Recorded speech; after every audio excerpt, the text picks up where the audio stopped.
السلام عليكم ورحمة الله وبركاته، كل اخواتي وحبايبي الغاليين. يا رب تكونوا في احسن حال، في اتم صحة. احنا الايام دي خلاص كده في اخر رمضان. طبعا عارفين ان اليوم بيبقى قليل، وضغط الشغل في اخر الايام، اخر ايام رمضان بيبقى ضغط الشغل علينا كتير.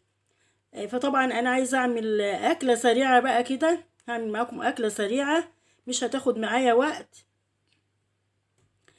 ولا طبيخ ولا حاجة، بس برضو هتبقى أكلة كويسة. هي دي أسرع حاجة أنا بعملها، أنا عاملاها معاكم على القناة قبل كده. معايا بقى هنا أنا سلقت الفراخ. طبعا الفراخ معايا كانت مغسولة ونقعها كويس في مية وملح وليمون. بعد كده بقى بدأت كده سلقت الفراخ بالتوابل اللي احنا عارفينها، وبحط معاها شوية ملح وفلفل أسمر ورق لوري وطماطماية وبصلاية. هبدأ بعد كده الأكلة بتاعتي بقى. أنا هعمل مكرونة محمرة بالشوربة. بدأت كده حطيت شوية زيت ومعلقتين سمنة، وهبدأ أحمر المكرونة بتاعتي مكرونة اللي هي اللي بنسميها الكوع، لو عايزة كمان المكرونة اللي هي الصغيرة خالص اللي هي مكرونة تحمير بتبقى جميلة برضو. يعني لو ما عندكيش ممكن تعملي الكوع دي.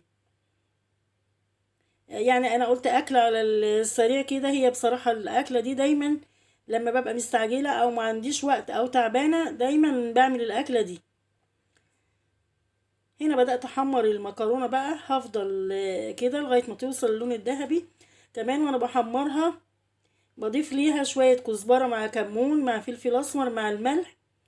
الكزبره والكمون بيديها ريحه وطعم حلو قوي.